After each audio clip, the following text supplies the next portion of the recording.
Assalamualaikum warahmatullahi wabarakatuh. Selamat pagi siswa-siswi hebat, siswa-siswi SMP Negeri 2 Punjuk, khususnya kelas 9. Salam Pancasila.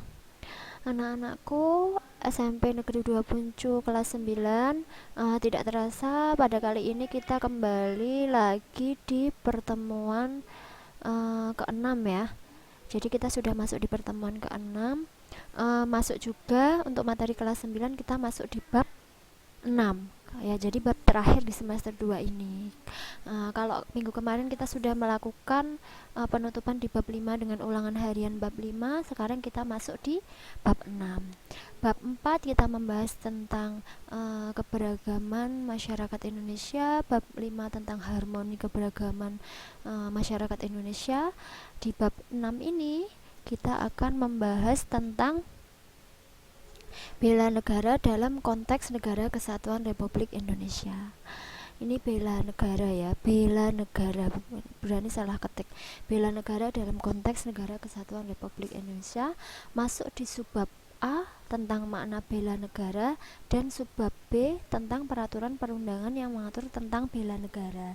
Jadi pada hari ini kita akan membahas bab 6 subbab A dan B. Silahkan dibuka bukunya mulai halaman 147. Subbab B-nya ada di 137 sampai 153. Jadi dibuka halaman 147 sampai 153. Oke. Baik anak-anak, sebelum memulai pembelajaran hari ini, marilah kita berdoa bersama-sama terlebih dahulu, dengan harapan semoga pembelajaran hari ini dapat bermanfaat bagi kita semua.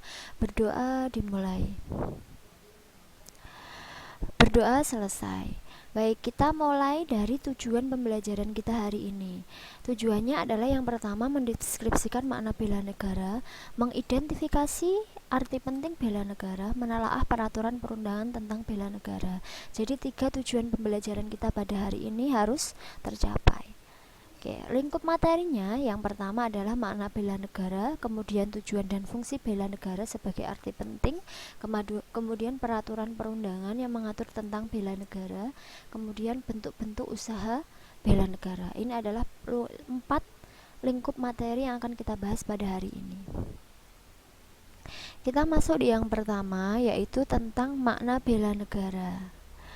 Oke, makna bela negara menurut pasal 27 ayat 3 Undang-Undang Dasar 1945 menjelaskan bahwa bela negara adalah hak dan kewajiban setiap negara. Artinya bela negara itu merupakan hak marga negara Indonesia. Yang namanya hak itu berarti juga harus diberikan. Kemudian juga kewajiban itu artinya sesuatu yang harus dilakukan. Jadi setiap warga negara itu memiliki kewajiban untuk melakukan bela negara. Kemudian menurut Undang-Undang nomor 3 tahun 2002, Undang-Undang nomor 3 tahun 2002 tentang pertahanan negara menyebutkan bahwa bela negara adalah sikap dan perilaku warga negara yang dijiwai oleh kesetiaannya kepada Negara Kesatuan Republik Indonesia yang berdasar Pancasila dan Undang-Undang Dasar 1945 dalam kelangsungan hidup berbangsa dan bernegara. Artinya bahwa bela negara itu merupakan sikap warga negara Indonesia yang menunjukkan rasa kesetiaannya terhadap bangsa. Rasa kesetiaan itu bisa ditunjukkan oleh beberapa hal, rela berkorban, cinta tanah air, dan lain sebagainya. Kemudian dalam bentuk apa dasarnya? Dasarnya ya Pancasila dan Undang-Undang Dasar 1945. Seperti apa? Seperti menerapkan nilai-nilai yang terkandung di dalam Pancasila, tidak melanggar nilai-nilai yang terkandung di dalam Pancasila. Kemudian menegakkan peraturan perundang-undangan, menjalankan kehidupan berbangsa dan bernegara berdasarkan Undang-Undang Dasar 1945. Jadi itu adalah makna bela negara menurut Undang-Undang nomor 3 tahun 2002. Kita masuk di unsur atau nilai yang menjadi dasar bela negara.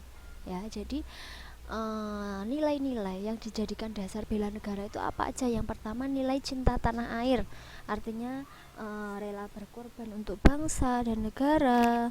Kemudian mencintai wilayah tanah air, bangga menggunakan produk negeri, ya. Kemudian kesadaran berbangsa dan bernegara seperti membina kerukunan, karena kita tahu bahwa Indonesia adalah negara yang majemuk, jadi maka kita harus menumbuhkan kesadaran bahwa negara Indonesia adalah negara yang beraneka ragam budaya, agama, dan segala. Maka kita harus menjunjung tinggi persatuan, saling menghormati dan lain sebagainya. Kemudian Pancasila sebagai ideologi bangsa, Pancasila sebagai dasar negara, dijadikan dasar dalam penyelenggaraan negara. Kemudian rela berkorban untuk bangsa dan negara, ya, mengorbankan waktu, mengorbankan tenaga untuk kemajuan bangsa dan negara, itu contohnya. Kemudian memiliki kemampuan awal bela negara, baik fisik maupun psikis. Psikis itu artinya adalah kecerdasan emosional, spiritual, ya, serta memiliki sifat-sifat disiplin, ulet, kerja keras. Nah, itu namanya bela negara secara psikis. Kalau secara fisik seperti kondisi jasmani yang mendukung, gemar berolahraga, menjaga kesehatan, itu namanya yang termasuk kemampuan awal bela negara. Jadi ini adalah nilai atau unsur yang menjadi dasar bela negara. Nah, kunci pokoknya adalah bela negara adalah kesediaan untuk memberikan sesuatu tanpa pamrih, yaitu rela berkorban untuk bangsa dan negara untuk upaya melindungi, mempertahankan, serta memajukan bangsa. Ya, jadi ini adalah konsep pokok dari bela negara. Kemudian kita masuk di arti penting, diawali dari fungsi bela negara. Yang pertama, mempertahankan negara dari berbagai ancaman. Menjaga keutuhan wilayah negara merupakan kewajiban setiap warga negara. Tadi sudah diatur di dalam pasal 27 ayat 3, ya, merupakan hak dan kewajiban.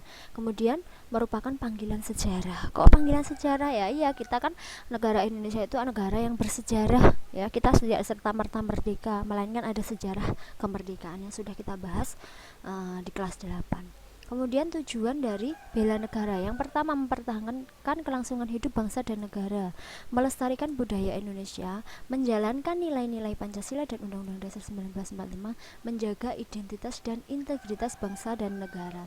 Ini adalah tujuan dari bela negara dan juga fungsinya yang merupakan arti penting dari bela negara.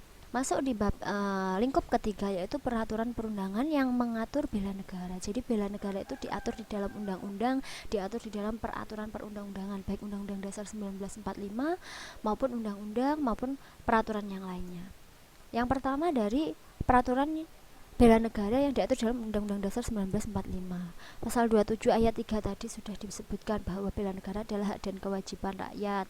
Kemudian seluruh rakyat Indonesia. Kemudian pasal 30 ayat 1, warga negara berhak dan wajib ikut serta dalam usaha pertahanan dan negara dan keamanan negara. Intinya adalah bela negara itu merupakan hak dan juga kewajiban warga negara. Kemudian pasal 30 ayat 2 menjelaskan bahwa upaya pertahanan negara Indonesia itu dijalankan melalui sistem pertahanan yang dilaksanakan oleh TNI dan Polri sebagai kekuatan utama, sedangkan rakyat sebagai kekuatan pendukung. Kemudian masih di Undang-Undang Dasar 1945 ada di pasal 30 ayat 3 tentang unsur TNI, ada TNI Angkatan Darat, Angkatan Laut, Angkatan Udara yang bertugas mempertahankan kedaulatan negara. 30 ayat 4 tentang kepolisian yang bertugas menjaga keamanan dan ketertiban masyarakat, melindungi, mengayomi, dan menegakkan hukum. Kemudian pasal 30 ayat 5 itu tentang kedudukan tentara negara Indonesia dan juga kepolisian negara Indonesia. Bisa dibaca di halaman 151. Oke, kita masuk peraturan yang tentang bela negara yang tercantum di dalam ketetapan MPR, ya. Apa aja? TAP MPR nomor 4 tahun 2002, yaitu tentang pemisahan fungsi dan peran TNI dan Kepolisian Republik Indonesia. TNI sebagai alat negara yang berperan dalam pertahanan negara, kemudian Polri sebagai pemelihara ketertiban masyarakat. Kemudian yang keduanya artinya bahwa TNI dan Polri itu merupakan satu kesatuan yang utuh yang memiliki fungsi dan peran masing-masing, namun harus bekerja sama dan saling membantu, ya. Jadi ini TAP MPR nomor 7 tahun 2002.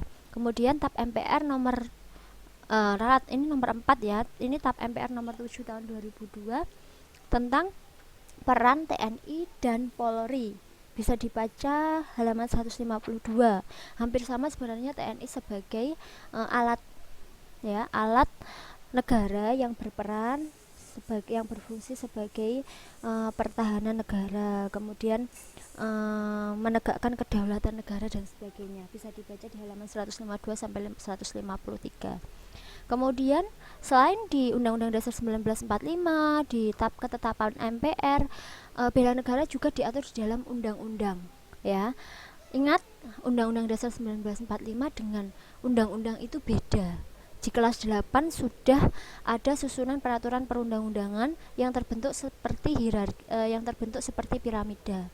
Ya, susunan peraturan perundang-undangan di kelas 8 sudah dibahas, pasti ingat. Yang tertinggi Undang-Undang Dasar 1945, kemudian di bawahnya ada TAP MPR, di bawahnya lagi ada undang-undang, dan seterusnya di bawahnya lagi. Bisa diingat kelas 8.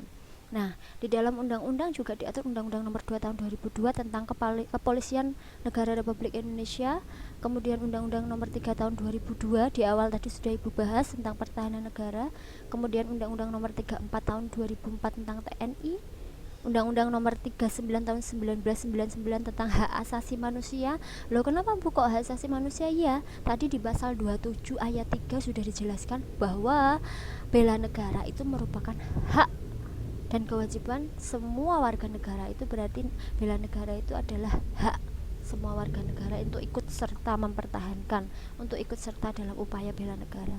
Kemudian dan dijelaskan di pasal 68, bisa dibaca sendiri ya, di halaman 153. Kemudian Undang-Undang Nomor 23 Tahun 2004 tentang pemerintah daerah menyatakan bahwa pertahanan tidak menjadi bidang yang diotonomikan kepada pemerintah daerah. Maksudnya apa Bu? Diotonomikan kalian kan tahu, otonomi itu merupakan pelimpahan wewenang, pelimpahan kekuasaan dari pemerintah pusat kepada daerah. Artinya bahwa pertahanan dan keamanan negara itu tidak diotonomikan, tidak diserahkan kekuasaannya kepada daerah, melainkan seluruh wilayah negara Indonesia ya. Baik, itu tadi adalah tentang peraturan perundang-undangan yang mengatur tentang bela negara. Sekarang kita masuk tentang bentuk-bentuk usaha bela negara ya.